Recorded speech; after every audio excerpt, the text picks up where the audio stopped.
Desde el 22 de febrero de 2022, numerosos países, con excepciones como China, condenaron en términos enérgicos la operación militar de Rusia en Ucrania y activaron varias baterías de sanciones individuales y sectoriales. Numerosas firmas europeas y estadounidenses cerraron sus operaciones comerciales en Rusia ante las dificultades que generaron las sanciones impuestas por sus gobiernos, las que obstaculizan las transacciones comerciales y la cadena logística.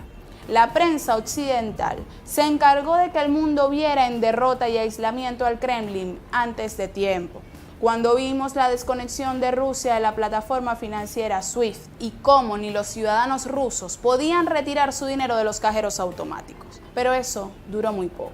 Cuando la presidenta de la Comisión Europea decía que, por ejemplo, la desconexión del sistema SWIFT era como, creo que lo llamaba la bomba nuclear contra la economía rusa, pues da la sensación que después de un bombardeo de armas nucleares económicas, el campo de batalla, digamos, de la economía rusa no es que resista, es que además avanza. Lo que se han vendido, por ejemplo, en Europa como supuestas victorias económicas, como por ejemplo la guerra energética, es decir, la crisis energética que ha habido en los últimos meses, donde la Comisión Europea y los gobiernos de los países europeos han dicho hemos salido vencedores, no necesitábamos la dependencia que teníamos de los hidrocarburos rusos. Eso no es cierto, es decir, lo que se ha conseguido es, por una parte, conseguir que los precios fueran tan altos que buena parte de las clases medias europeas no han tenido acceso a la energía. Así de sencillo, es decir, no es que haya habido consumo, es que se ha dejado de consumir energía. Segundo lugar, se ha conseguido destruir y paralizar buena parte de la industria energética. Es que se nos dice que la independencia se consigue de Rusia, cuando lo que se hace es dejar de depender de Rusia y se aumenta la dependencia de otros países como Estados Unidos de América. Es decir, cuando dejas de comprar gas natural, aunque dejes de consumir, tienes que traerlo de otros lados y ese gas, por ejemplo, ha llegado masivamente al mercado europeo de Estados Unidos de América. Entonces, ¿es menos dependiente o es que te prefieres depender más de Estados Unidos que de Rusia? Eso es otra cuestión distinta.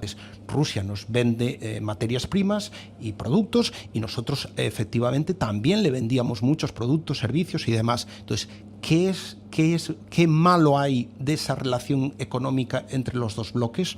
Para nada, es un disparate lo que estamos haciendo, no tiene ni pies ni sentido, solo nos lleva a un empobrecimiento de los ciudadanos europeos. Cualquier país percibe que si no está alineado con los Estados Unidos de América y no está alineado en decisiones de soberanía política, económica, etcétera, etcétera, tiene peligro de quedarse al margen de estas instituciones, de sufrir estas sanciones o de ser, como tú muy bien dices, no es que congelados, apropiados, requisados. Y es una apropiación completamente indebida e ilegítima de los recursos, las reservas, en este caso del Banco Central y de la Federación de Rusia. Por lo tanto, eso está quebrando los principios filosóficos del orden que nos habíamos dado. Se evidenció que Vladimir Putin no da puntada sin dedal. Y así como venía desde 2006 advirtiendo a la OTAN sobre los peligros que suponía su violación continua a los límites, pues por supuesto también tenía previstas las consecuencias de dar rienda suelta a su operación de desnazificación en Ucrania.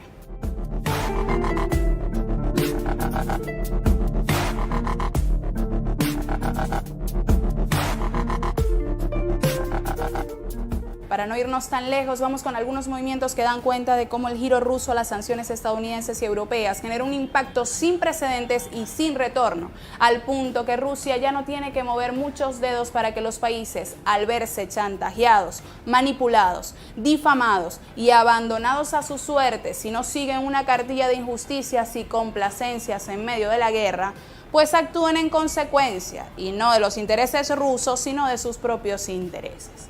Por ejemplo, Rusia firmará acuerdos de seguridad, cooperación espacial y económica y medidas antiterroristas con países africanos que adoptarán una declaración política durante la cumbre de San Petersburgo prevista para el 27 y 28 de julio.